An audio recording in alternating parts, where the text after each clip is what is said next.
What's going on, everybody? Welcome to Popcorn Punchups, the only podcast you need for all your movie news, movie reviews, and more. So we are going head to head. I think the score is 2-1 now. It is. I think you are climbing back, my friend. Yep. Climbing back. Boy, do we have a show for you this evening. Whenever you're listening, I don't know. We are actually recording in the morning, so whatever. That's the joys of the internet. Means you can listen or watch us at any time at your leisure. You've got us in your pocket. It's always different, but you know, my original pick was Accountant 2, and then we are both fans of the game Until Dawn. I actually played it on stream. You played it previously, and the movie came out, and we were like, "Oh, we got to jump on that." So we changed my original pick to Until Dawn instead of The Accountant. Yep. So adds up. What's adds up accountant. Okay. I didn't get it at first. No, you didn't. You were subtracting. But it's all right, I'm multiplying. I don't know. It's pretty divided. Oh, look at you. Finally, you're in delay. But what's been happening this week, my friend? Just work, and I finished Fallout London, so now I'm in that like game limbo. I don't know what to play next. If I should play modded Fallout, or if I should play like Cyberpunk 2077. I don't know. What about Atomic Fall? Apparently that's very Fallout-esque. Okay. I didn't actually contemplate that one yet. Same, similar, like apocalyptic kind of fall. You get to hit people with a cricket bat because it's in England. So it looks pretty fun. Atomfall. Cool. Atomfall? That's Atomic, I think. Yeah. Yeah, it's on Game Pass. Otherwise, Exodia 33. I'm not sure if... I don't think it's called Exodia, but it's a real-time JRPG inspired one. I actually saw a TikTok about this. Yep, it's on Game Pass now. I started playing it. It's pretty fun. It reminds me of Expedition 33. That's the one where Final Fantasy changed their like actual turn-based to like real-time turn-based, where you gotta it's like that. Yeah, it's awesome gameplay. It's very stylish. It looks very, very cool. Yeah, it's most reviews I've seen have been like 9.5, 10s, 9.2s. Like it's Metacritic's like 992 something as well. Yeah, so there you go. There's two options for you. Yeah, that does look pretty good. Is that on Steam? Game Pass. Xbox Game Pass. Oh, it's free. Okay. Okay. Because I originally bought it on Steam, and then I was like, Game Pass. And then I refunded it on Steam, and then just paid the $20 on Game Pass, and I was like, happy days. Okay. I'll look for it right now. Game Pass is kicking goals at the minute. They are doing incredible. There's also a new Xbox and a new PlayStation announced for 2027. Or rumored. Yeah, I did hear about this. So I don't know much about it. I just saw that the new console's coming 2027. But then Xbox seem like everyone's talking that they're giving up the race because they're partnering with Steam, and then they're just like, we're going to become more of a Steam-based thingo rather than I don't know. So I could see that happening. I honestly thought that Xbox would stop making consoles after this, because they're already releasing TVs and stuff with like all they have been for a while with like the Xbox more or less embedded, like the streaming cloud Xbox thing embedded. I feel like they're going that route because it's just easier. It works really well too, actually. Like very few dropouts. Yeah. There's like if you try to play competitive games, it's a bit of lag, but yeah, it means they can update their game, like they can update the gaming hardware on their end. People don't have to buy anything new, and they can just play the new games as they come out. Like it's probably a smart way of doing it, though I don't agree with it, because it means you have to have internet to play the games, and like good internet, steady internet. True. I'm downloading Expedition 33, so if please let me know if my internet's dipping and diving. Oh, good. well then. Oh well. Yeah. Nice. I have What have you been doing? What have you been doing? Just been grinding out, enjoying school holidays with the kids, doing bits and pieces. Became a Razor content creator. So got what on does to that mean? that. So that means they're going to send us some equipment and we're going to do unboxing videos, all sorts of stuff. We've got a affiliate link, so if you need any stuff, we'll put it in the thing below. It's cool. In the description below. So yeah, so I think you get like 15% off or something or other. They'll send you products and stuff. Yeah. Sweet. So pretty excited about that. Yeah, sweet. Okay, that's great. Good on you. Well deserved. Finally getting there. Thank you. And then that's about it. That's about it. And just been enjoying some movies, making some reaction videos. And no surprise, I was actually quite surprised this came out, but you'll get the reference because I sent it to you guys earlier in the week. The new Predator in Badlands. He looks like he's allergic to peanuts. Yeah, it's not good. I understand where they're going because he's meant to be like on a mission to prove himself. Like he's teaming up with a human. He's much smaller than the other predators. Like he's meant to be like the underdog story, fighting the underdog of the predator. Killed. Yeah, because he's strange. Like, if you look at the original predators, like even in Prey as well, like they're all massive. Their head's huge, and this guy's got a pinhead. Yeah. So it's like it looks swollen. Yeah, I don't like the design. I don't like being able to see him this up close so often. I don't know. It's with all of them, or just this one? Just this one. Like all the other predators, you don't really see their face much. It's like you see them in their mask and they're like big hulking, terrifying, killing machines, and then it's just this thing. Yeah, so does look a little strange. I didn't realize it was an underdog story with a predator. Feels weird. Yeah, well, that's what I've based it off watching the trailer. It seems like he's out to prove himself. So I don't know. But a big one, you've bought the game, and also another game that has been heavily recognised by critics is Split Fiction. We are getting a movie adaptation. Yeah. And one of my favourite actresses, yes, she is in it. Sydney Sweeney, which is apparently getting offered both the roles, and she gets to decide which one she wants to play. Whether it's Zoe or I can't even think of what the other person's name is. Isn't one of them not white though? I don't know how to put it. I don't know. I thought one of them wasn't white. Could be, but it's like I don't know. I will be watching it. So I don't know. There's two roles. Milo and Zoe's story. Yeah, one of them looks, I don't know, like Mexican or something, Hispanic of some description, Spanish maybe. One of them doesn't look Caucasian. I don't know. All right, guess we'll see. It'll be fun. It'll be fun. Yeah, I'm surprised. Look, I haven't played the game yet. I bought it. It's sitting there ready to play.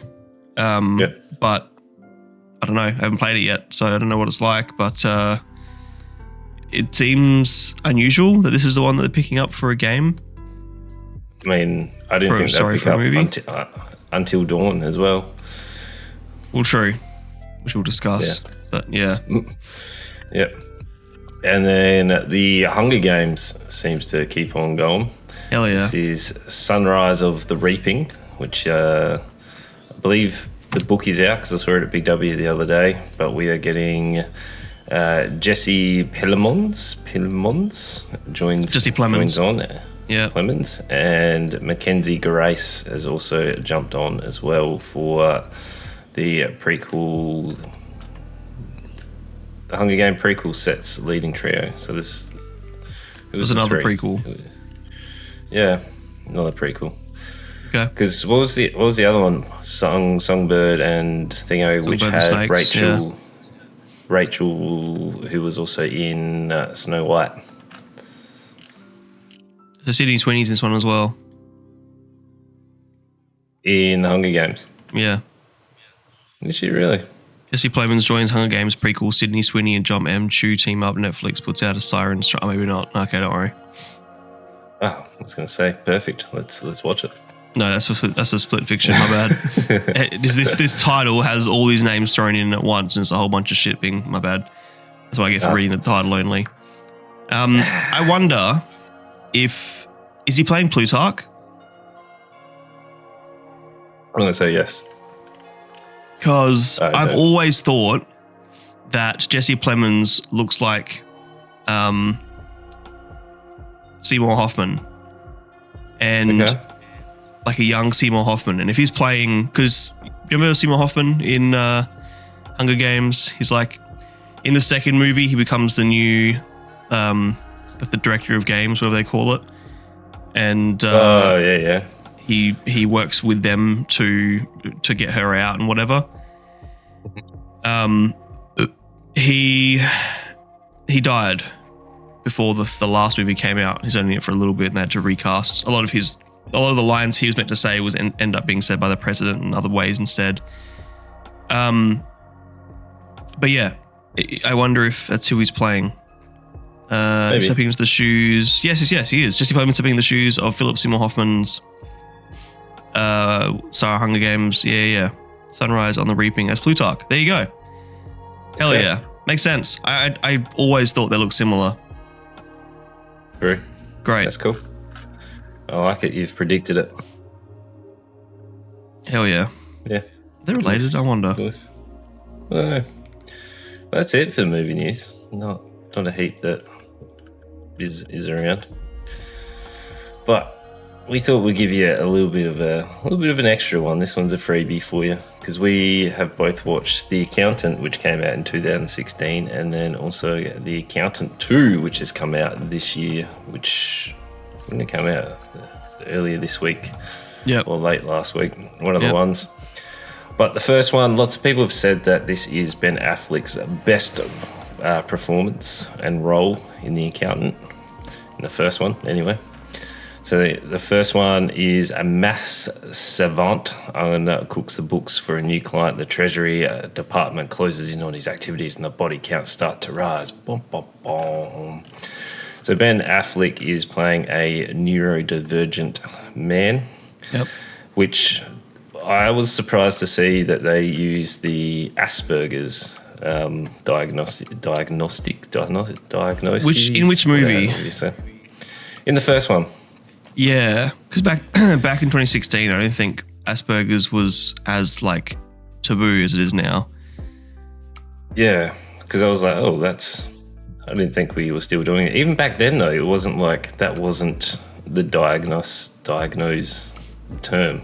Like back then, there was still, it was under they sort of did it more of a spectrum with the autism range, but now it's like the wheel that they use, where it's to determine levels 1, 2, or 3, depending on support. Yeah. Which is bizarre.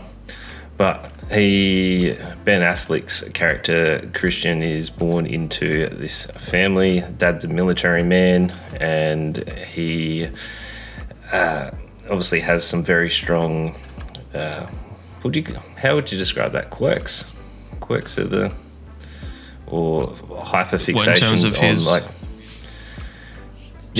he hyperfixations, I guess. So like once he starts something, he has to finish it because he's getting they're in the house, the diagnosis house, which ends up being a pivotal place for movies 1 and 2. Yeah, because that's where they become all the neurodivergents. For some reason, it's a CIA operative front or whatever. It's like some government sort of testing facility. Okay. No, number two. Number two, it gets revealed that like all their house was actually being used as like a government training facility, and that's why the girl that he makes friends with, who gives him the puzzle piece when he's hyperfixated, becomes the one who's on the phone with him who doesn't talk. Yeah. So because everyone in there is extremely gifted in some different forms. Yeah, sure thing. Yeah, and then because of the challenging nature that has happened, his brother is, I guess, neurotypical, Brax, and is just along for the ride. The dad is a military man, is like, can he survive? And then obviously it trains him up, and they, for some reason, go to a martial arts instructor, and they have to train non-stop with the martial arts instructor as well. Yep. So they even become a one-man army. No shit. Which I is train my autistic son how to be a fucking, I don't know, fucking military legend. It was interesting. And then he obviously has. I didn't understand the flashing lights and the blasting music, why he did the shin rolling. No, me either. So I just see it as like a tick, almost like a like a stimming purpose or something or other. Yeah, that's how I saw it. It was like to overload the senses, like with pain, like his touch sense, his sound sense, his sight sense, all being overloaded. Maybe to help him. Maybe if you're maybe the whole thing, his character like could overstimulate the senses in one part of the day. He would stim less with the rest of the day. I don't know. For whatever reason, he is very articulate and very routined and very to the point, where he is the man if you need any books, sort of all the numbers crunched. So he obviously is working for some shady people, for some connections that don't really ever get explored. He just becomes the person that does the books for all these different people, and he's being tracked by the government. Yeah, well, he does it so that he can be a bit of an informant for the government, because he more or less, he does all these dodgy dealings with these dodgy people and then gives the names to Ray King. Yeah, but it was never like fully explained on like how he got into it though. There was no like. No, it wasn't. It was just this is you were in there and away you go. No, the assumption is made that because we see him interacting with that couple at the start of the film, and he's like encouraging them to sort of lie on their, like, you know, on their claims. So maybe he just did that with someone who was a bit dodgy, and then they were like, oh, this guy can cook our books a little bit, and I don't know. The assumption is that he sort of just fell into it, I guess, but I don't really know. So a very common theme until movie 2 is that he just gets pulled into all these different things to either cook the books or uncook the books, and he is very fish out of water with a lot of his interactions, which I laughed at quite a lot. And then he gets pulled into, all of a sudden, a one-man army. He has to go deal with the bad guy and kill all these people to wrap it up. So he becomes the force that is going to be solving the issue. I actually quite liked the first film. Yeah, first one's pretty good. The first one was quite solid. Like, there was no parts where I was like, oh, this is bad. I was like, it's shot reasonably well, paced quite well, the story flowed. Yep. The interaction enough little between twists and turns. Christian and Dana as well, which is Anna Kendrick. Yeah, I found her kind of annoying. I hate the damsel in distress trope. I enjoyed their interactions though, where he was just like, thanks, I don't eat donuts. Yeah. I did, and there's more of that, which we'll get to in the second movie. I think the first movie was really trying to find its humor, or they were a bit unsure of how, you know, they're doing a story about a neurodivergent person. It felt like they were a bit unsure how to approach his character and being how awkward they could make him without it being offensive and stuff. Whereas in the second one, they fully lent into it, and they made it way funnier because, you know, it's not offensive if you're pointing out fucking reality for these people. And you're not teasing the guy, you're just pointing out how hard it would be for him to socially interact. But I really like the first. There's all these little twists and turns. You know, there's all these reveals. The reveal that the mercenary that's been hired, that the cat and mouse the whole movie, is that in fact his brother, and that the person he's been speaking to the whole time on the phone is this mute woman from his childhood, and J.K. Simmons' character is actually, he's been an informant for him, and they know him for a long time, and there's all these little reveals that keep it interesting, whereas I think the second really had any of that.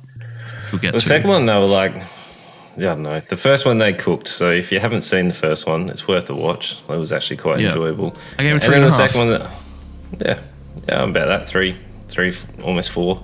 Yeah, I quite enjoyed it, and I was like, yeah, this is sick. I'm excited for the second one. same. Because the second one, I was like, okay, we for some reason are trying to start a new action IP.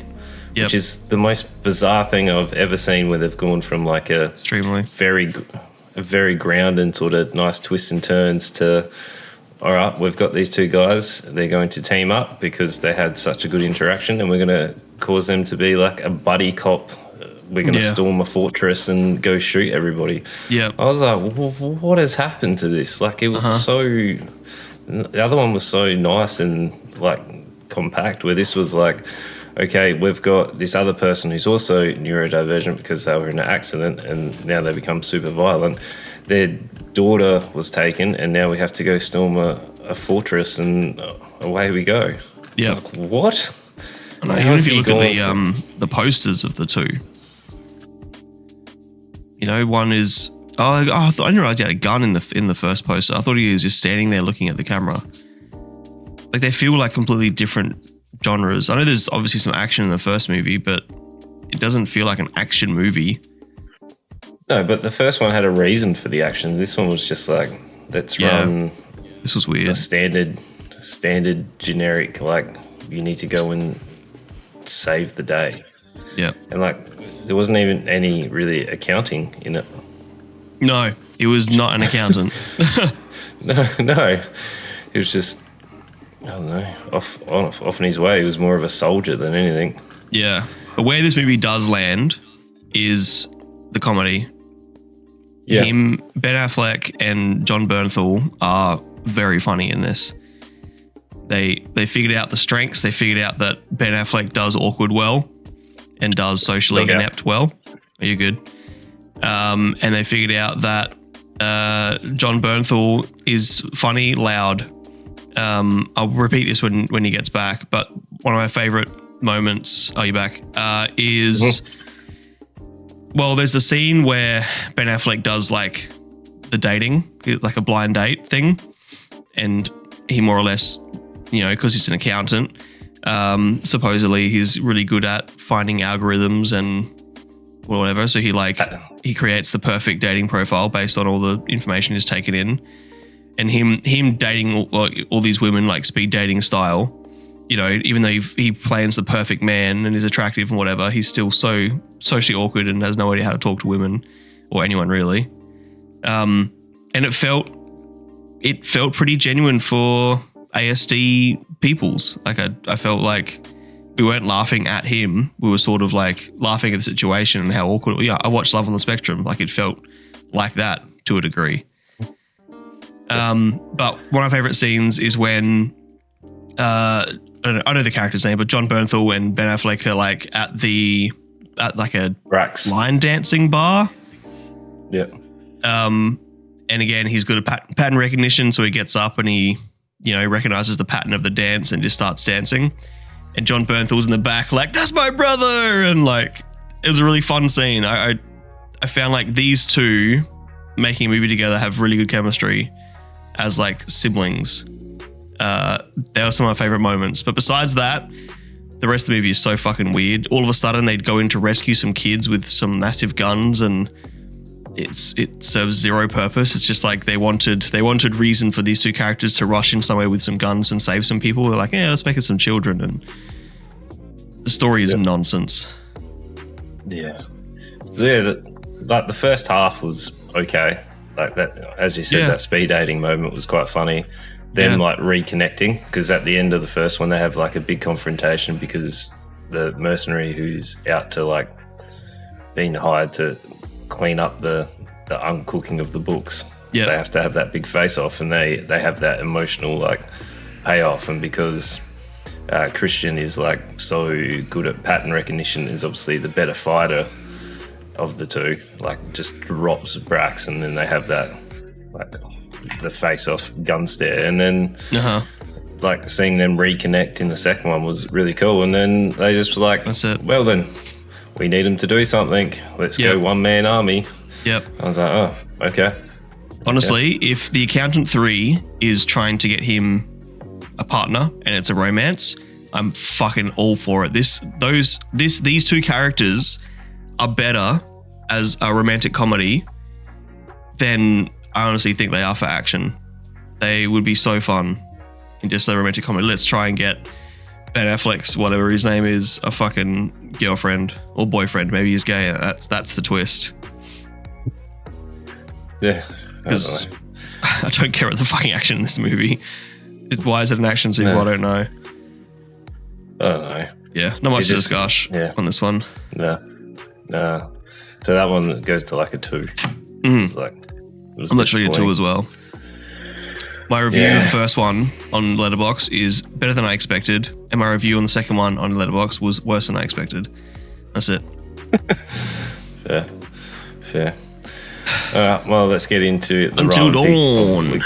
Until Dawn, a video game adaptation where the video game is far better than the film. So full stop.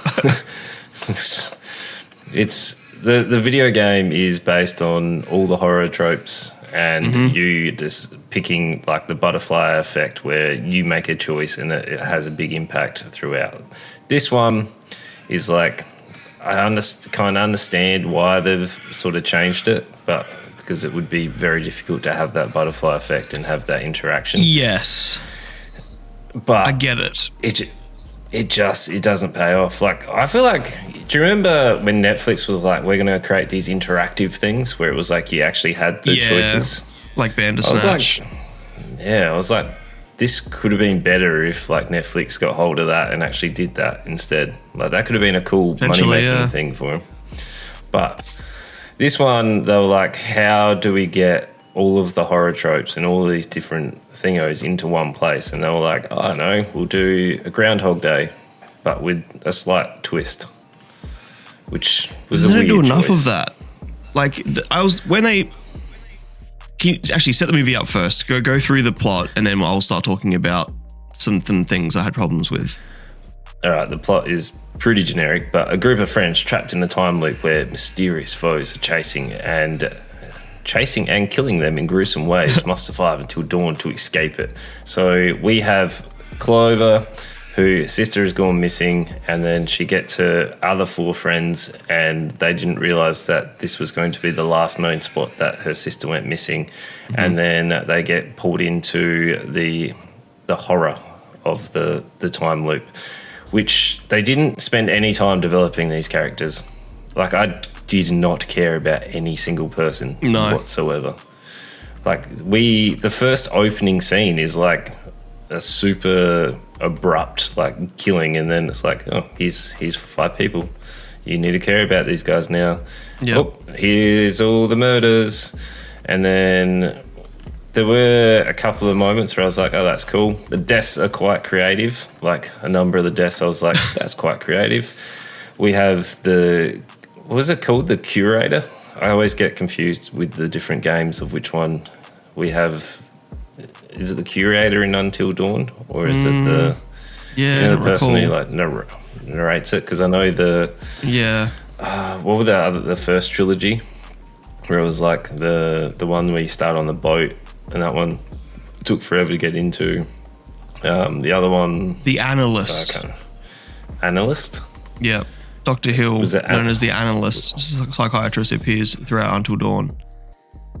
Okay, yeah, I couldn't remember which one it was. So we have the Analyst who's like narrating it. They also changed the lore of the was it Wendigos they call them, like the actual. Do you like the I was like, why? Anyway, you haven't really talked about the plot yet. So Clover gets her groups of friends together. They go thinking it's going to be like a weekend away. They didn't realise that it was a last known location that a sister had gone missing. Gets revealed, and then all of a sudden, as they go in, they try to get out of the town, and they realise that they're stuck, and they try and turn around. But then they realise, oh no, all these things are trying to kill us, and then they keep waking up, and then they're in the time loop where they have to survive the night to be able to get out. and then lots of things get well, not lots of things. Some things get revealed the further we get into the actual film. Yeah. And there's a book of names, and every time they write their name, or every time the day restarts, they write their name in it. I do wonder if writing the name was the catalyst, because it seems to be everyone seems to start by writing their name the next time. Doesn't matter. And when they do that, they realize that there's 13 names, or each person write their name a maximum of 13 times, so they know they can survive 13 nights maximum, supposedly. Which I feel like they died more than 13 times. They skip over a lot as well. They only show you the first few, and then they wake up and they're like, how much time has passed? And one person's like, oh, only 5 nights. One person says 3 nights, and then the girl with the septum ring goes, no, look at the book, there's 13. It's done 13 times. You have the memory of it now. Which felt like a cheesy way of time skipping. Which I'm reading right now, the fucking most annoying point about this, or 2 sort of points. They have the opportunity here. There's no rules. Like, the only thing is they need to be scared, supposedly. So they could do anything with the killings. And I found the first few pretty interesting. And I think that was your point earlier with, like, you know, some of the deaths are pretty cool, and they do a pretty good job of keeping it interesting for a while. But then it just becomes like the same general way of dying every time, or the same, you know, they're being chased by these monster things or a guy in a mask, and that sort of it's the same thing over and over again. Like, they didn't try and push the ideas. Like, why not? If the whole thing, Until Dawn, the game, as we know, is based on horror tropes, why not do one where they're out in the forest and it's like a Blair Witch one, and then do one where they're being chased by like ghosts or poltergeists, and then do one where they're being like hunted with the guy with the chainsaw or whatever. Like, it's your opportunity to create a film that is like a direct homage to all these fucking classic tropes and characters, and they do none of it. None of it. Yeah. Like, you only got to show it like 12 times, and then the 13th time they get to escape. Like, you could have went, oh, that didn't work. We went upstairs. Let's stay downstairs. Let's go outside. Let's go this way. And each time something... like the first time they got killed in the house, and then the second time they realized if they went outside, there was another house outside. They're like, okay, that's weird. They go out, and there's an interesting way there. The third time they lock themselves in a room, they drink the water and they explode, which I laughed at. Yeah. I hate how that became the savior. I was like, I was just thinking that. Yeah. I was like, so cheesy. I know, they killed the analyst by getting some water into his coffee or whatever. Yeah. And then they all escape because of that. Like, what? Because of that. I know. That was dumb. It's dumb reincorporation. But I wanted more. I liked that night of deaths with the exploding water, because as a whole other fear. Like, nothing is safe. Not even water.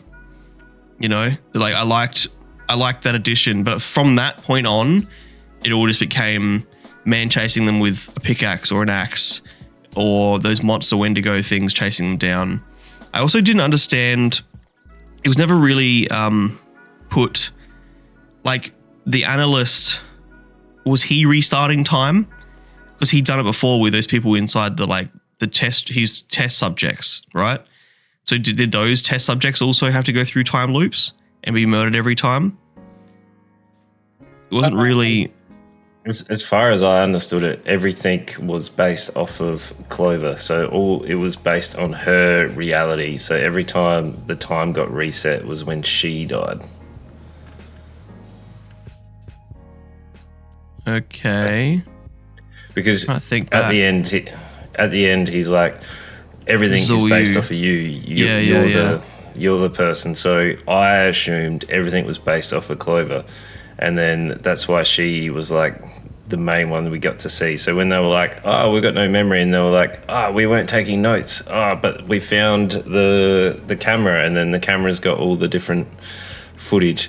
a slight interesting touch where I was like, that's not too bad. Each time they did come back, each night they were like slightly worse for wear. Like there was little like scrapes and bumps and stuff, and I was like, okay, cool. Extra teeth or stuff growing out of their back, make them look closer and closer to the Wendigos. One of them had the spine that was like extruding out of their back. Abe. Clover had like the eye coming, like the little infestation of the lizard thing, not lizard, like leech thing that was like making her eye go all black and stuff. There were some cool things in it. It's just they didn't execute very well. No, they were like, and I would rather this be. This? I think they were so like I think it's an hour and a half. I think they were pretty locked into the time limit. I think it was an hour 35 or something. So I would prefer this be like 2 hours long, but make it interesting the whole way through. You know, and every reboot, every time loop, do something fun, do something really interesting and cool. And like, there's nothing wrong with this being, because the whole Until Dawn game is, as we've said, based on tropes. Nothing wrong with this whole movie being full of tropes too. That's kind of what we wanted and kind of what we expect from the franchise. Like, and parts of this reminded me of just like how the monkey did as well. Reminded me of like Final Destination, and just, you know, fun deaths in interesting ways, and you know, keeping things unexpected, but also like building the suspense into something. Whereas this, besides jump scares, there wasn't really much suspense in this. Oh. No, he also didn't care for anyone. I hate them all. We didn't spend time with anyone. No. It was like, here they are.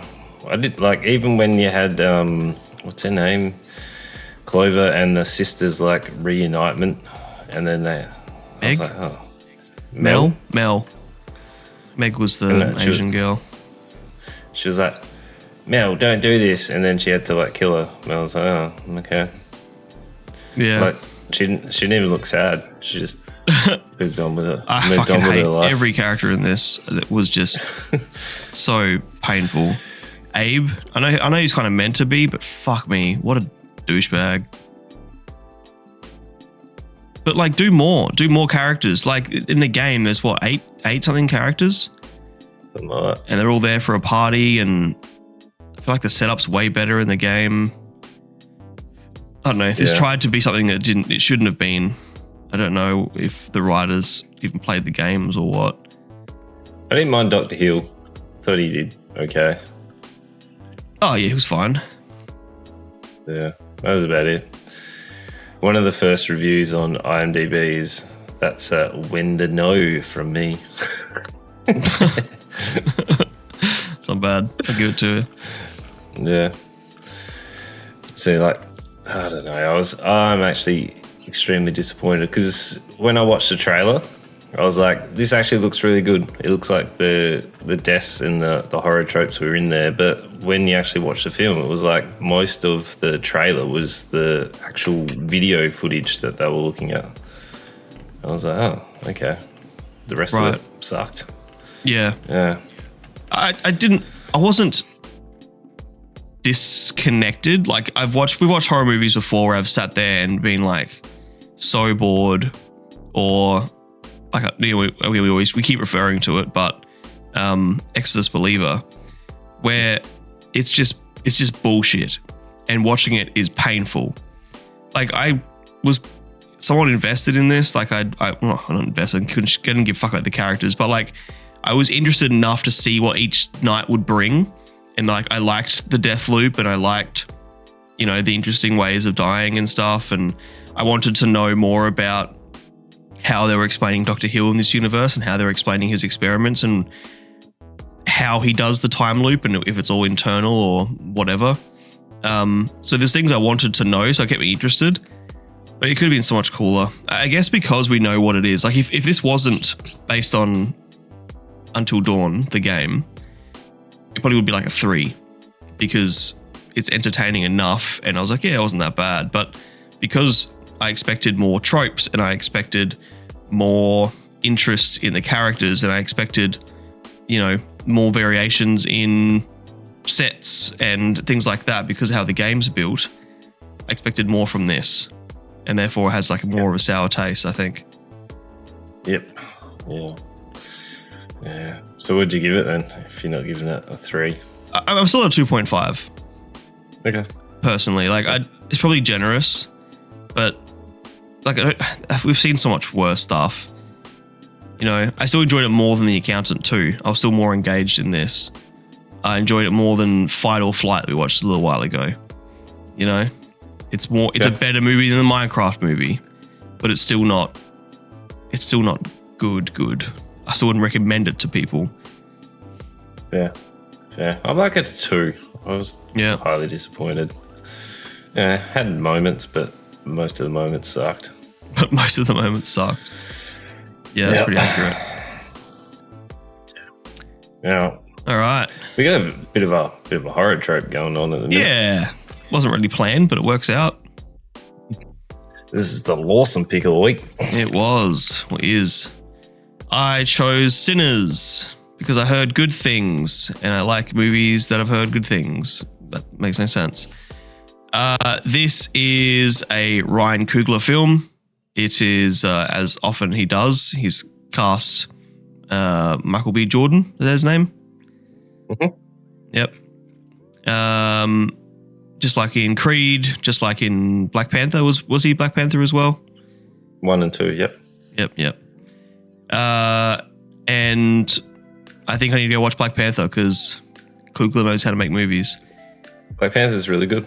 Yeah. The second one's okay, just not as good as the first one. Sure. It's always hard to follow up though. Yeah. Yeah, and well, Creed I'm more is sick. interested in watching the first one. Great film. I haven't seen all of Creed. I've watched enough segments to know the story, but I think I need to actually sit down and watch properly. It's good. So yeah, Sinners is set in 1930s Missouri in the Deep South, right when the period where cars are starting to be invented and whatnot. The IMDb synopsis is: trying to leave their troubled lives behind, twin brothers return to their hometown to start again, only to discover that an even greater evil is waiting to welcome them back. This follows two brothers, both played by Michael B. Jordan, which we'll get to. Smoke and Stack. Cool fucking names. And they used to be, or maybe still are, but they are or were Al Capone, some henchmen for Al Capone. So they have a life of like organized crime and stuff. It were, apparently. I had to go read a lot of stuff because I was like, I need to piece together what the hell just happened. Okay. Yeah, fair. Yeah. So apparently they were working and then they had to do a heist and then they took some and then they left to go start up their own stuff. Yeah, but the thing with organized crime is like you never really get out. So I do wonder if, they're pulled back in sort of thing. But anyway, it doesn't really matter the story. But yes, they were or are or were, probably more were, like part of Al Capone's gang. Gang's the wrong word, but organized crime syndicate. So they have a life of criminal underworld dealings, and they've got a life of earning money in dodgy ways and violence and whatever. Michael B. Jordan plays both of them, Smoke and Stack. The whole first part of the movie is they start the movie by they buy this more or less like an old barn, but this building from this white guy who is seemingly racist, and the boys call out pretty quickly that he's like KKK, and he's like, there's no Klan around here anymore. And we later find out that's bullshit, but Smoke and Stack pay for this place in cash, and then they want to turn this into a juke joint. At first I thought they said Jew joint, and I was like, what's a Jew joint? A juke joint. More or less a music house for sort of the black community of the Deep South. So the whole first like 40 minutes of the movie is them going into like the local town and sort of recruiting people. So they go into the general store and they recruit there's like a Chinese family there, and they recruit the dad and the mum of the family for like, general goods and the alcohol and whatever else. They then recruit this older bloke, who I think his name was Slim something. Anyway, the recruits. Slim. Is that right? Yep. Okay. They recruit Slim to, he's like a music guy, so they get him out, and they're more or less just a bunch of people to build up the grand opening, and they want to do it tonight. So then the movie cuts into them at the grand opening. It's bustling.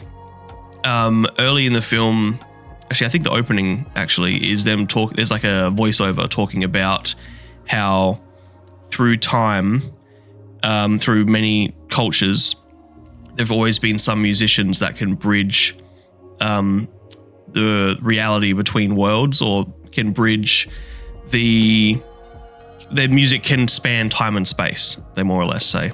Better way of putting it. So then in the grand opening, a bunch of music's being played and whatever, and there's one of our main characters is also the son of a preacher, whose name is, you got it there?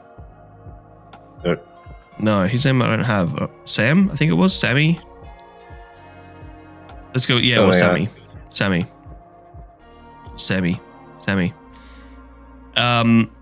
So yeah, Sammy is the son of a preacher, but his music is like the devil's music, And we see him leave his father at the beginning of the movie, and his father's like, "Oh, you keep playing that music, and you dance with the devil, and he'll follow you home," sort of thing. Which is a bit of a foreshadow of things to come.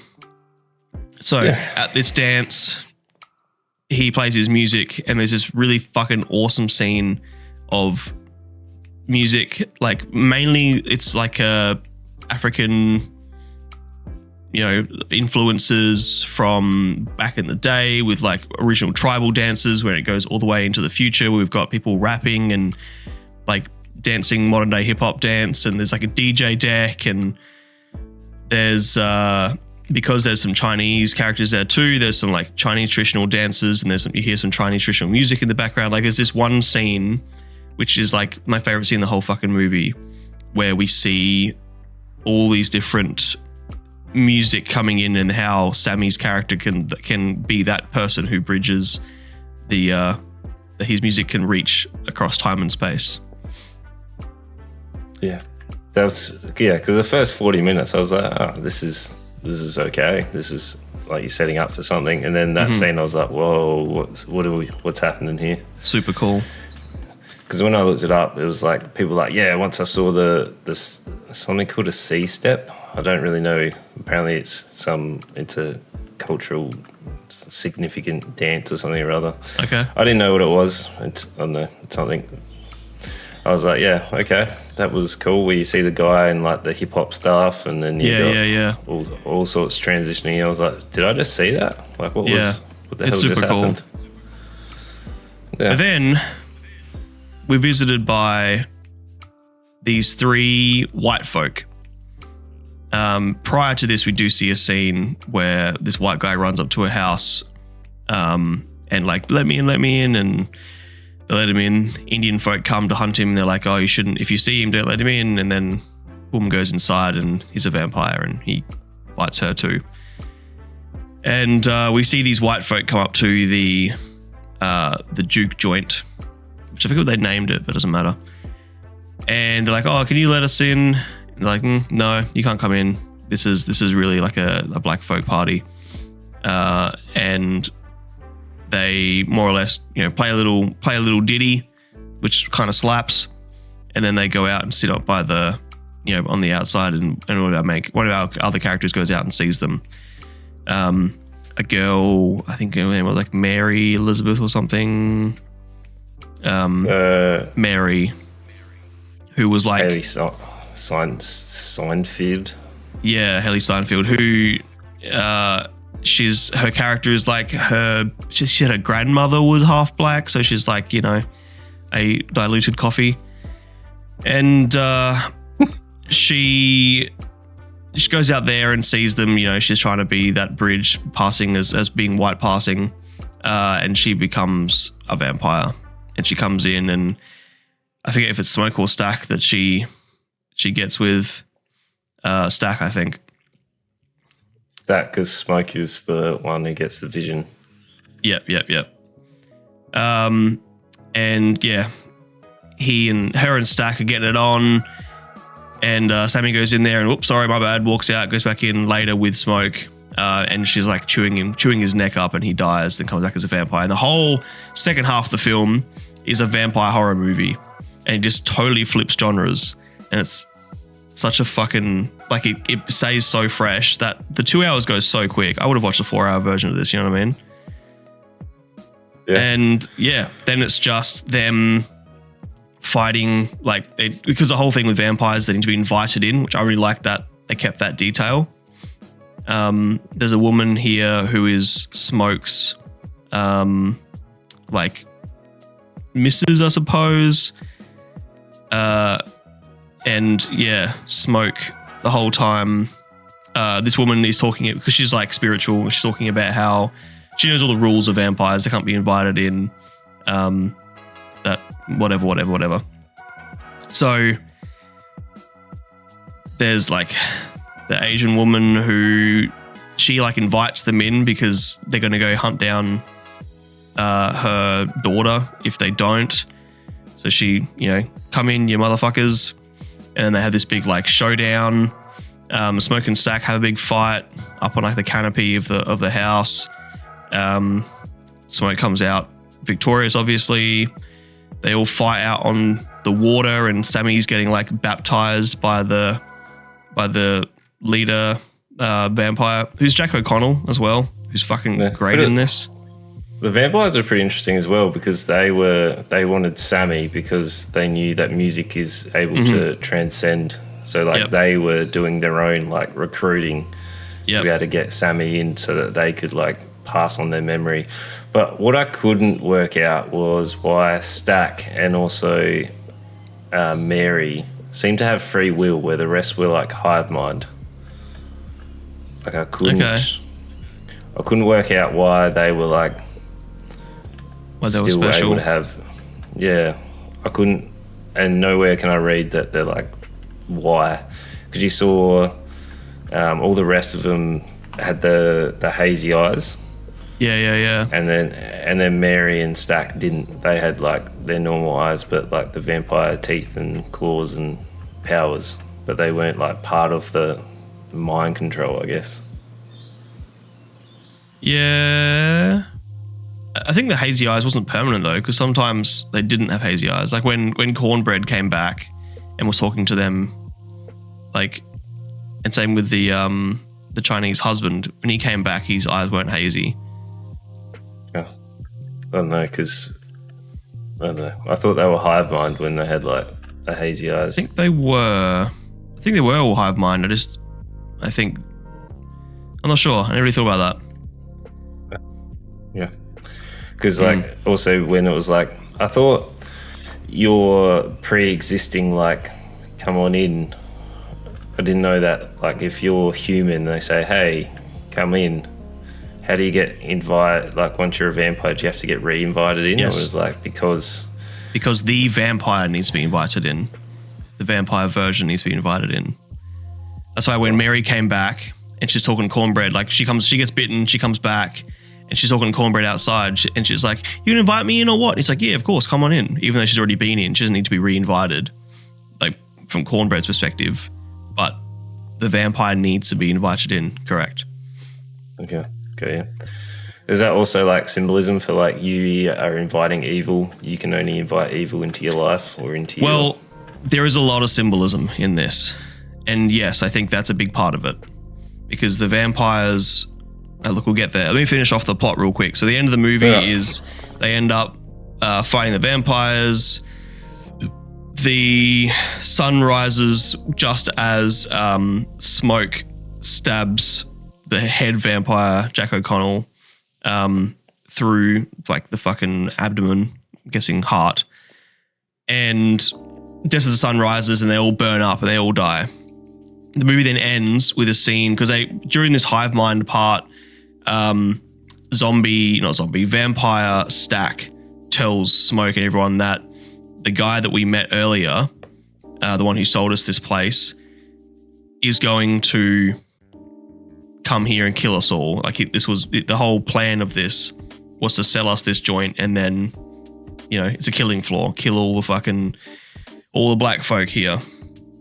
The next day, so then he sets up.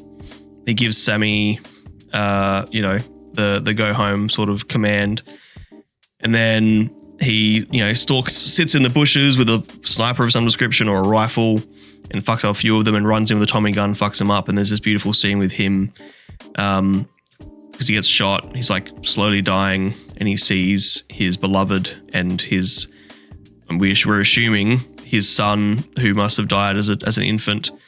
Great little scene at the end, and then he dies. We also get a post-credit scene of Sammy as an adult, or like in the 90s, playing at a bar, and in that scene he's visited by Vampire Stack and Vampire Mary, and they talk to him, whatever else. They more or less offer him, like, we could turn you into a vampire if you like, and you could live out your days, keep playing your music and stuff. And he's like, no, I've done what I wanted to do. I've seen enough, he says.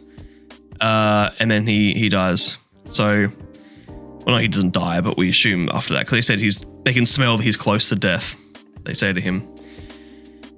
That's about symbolism. So, a big theme in this movie is talking about time in culture, and how over time culture is constantly influenced by what's happened and what's to come.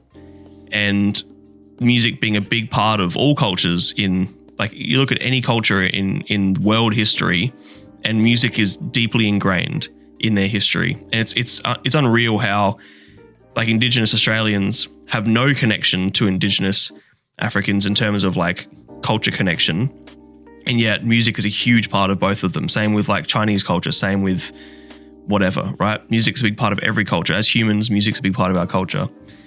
And vampires themselves are like, it's a big part of what they're talking about is how do you not change? Do you stay who you are and not change as the world changes and get rooted in the evil of not changing? That's like they're saying about sinners.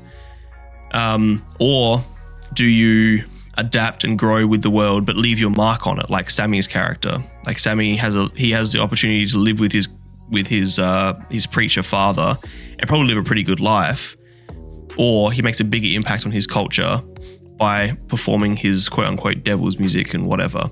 And the vampires are very much that representation of like being stuck and rooted in the now and not adapting and changing with the culture.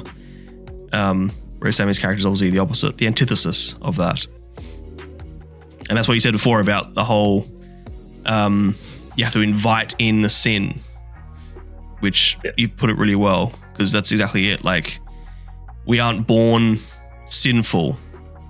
We are born ingrained in our culture, and we are born to develop and change with our culture. But the sin that we can sometimes invite in, I guess.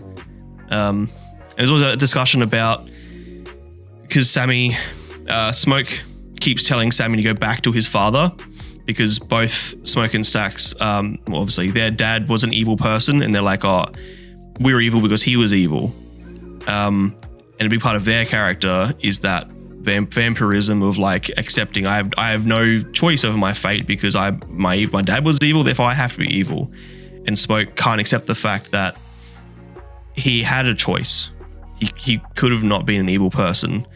He tried to tell Sammy to go back to his life because that's a life that's been chosen for you. And yet Sammy's proven that you have a choice. You have your own free will. Your father has nothing to do with who you are. And that's a hard acceptance for Smoke as a character as well.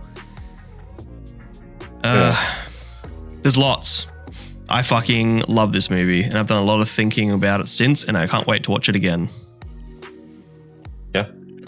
Yeah, it's very good. I didn't like the one-man army thing. It was, okay. At the end? Yeah. It felt weird. Is the one part that I'm like, I don't necessarily think this needed to be in the movie. Like, if he was going to do it, like, I would have liked it a little bit more rather than just you've walked out of the bushes and you've shot everyone when no one can shoot you. Like, yeah. You knew they were coming. He got like, shot. Yeah, he got shot. He got shot once, though. Out of all the bullets, out of all of them, I was like, that. But he's also a trained killer. They're just some fucking hick-ass racists where he's like a trained killer for Al Capone. Would Al Capone train them in terms of like military shooting and stuff, or is it just because you're like more of a brute that you're able to be like I don't know that Al Capone was military strat. Yeah, they had maybe not military strat, but they would have like shooting ranges and things like that. Yeah. Yeah. Still, if you had how many people rocked up? 2 cars full? How many cars? 3 cars? Like 4 3 cars? yeah. 3 or 4 cars. There was at least a dozen men. Yeah. Yeah, like statistically, out of all those, they're going to hit you more than once. Probably, yeah. Yeah, it's just like even the vampires. I was like, yep, that's fine. Most of them were like 1-on-1 fightings, and then this one it was like 1v whatever. I was like, okay, I don't know. That was where I got pulled out a little bit, and I was like, okay. Oh. But I did really like the end scene with him like dropping to the floor and like dealing with it and stuff. And it was satisfying. There's a word for it, but like when you shouldn't get satisfaction out of someone else's misfortune, like, you know, he's being murdered. You know, the whole is white racist, but it's satisfying. Like, fuck you, the end. Yeah. So I thought, what's his name? Michael B. Jordan did a great job as both of them. Yes. Yeah. I liked that they weren't drastically different. There was one a bit more of a loose cannon and one a bit more level-headed, but they weren't like... Well, often when they have one person playing 2 characters, they make them like total ends of the extreme, like in Mickey 17. And you can really tell the difference, which is fine when it's like, you know, purposeful. But I like that these 2... sometimes it'll be confusing. One wore blue, one wore red, and that was enough to sort of know who was who. And yeah, I would also like to see behind the scenes on how they do them playing each other. Yeah, the whole time. Yeah, because it was done well. There was moments where I was like, "How have you done this?" Same. It didn't feel gimmicky. Sometimes when you have one person playing 2 roles, it feels like a gimmick. Whereas this felt like the twins was perfect, you know, that you know everything you need to know about their connection and how much they care for each other and their history together and everything. They're obviously inseparable because they're twins. I think that was a huge necessary part of their character arc. Yeah.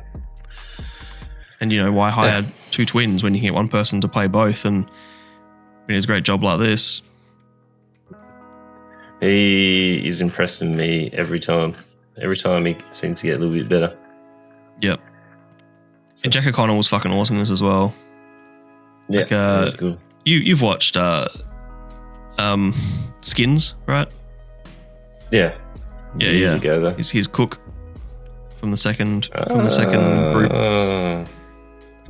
And he was in Back in Black. Back to Black.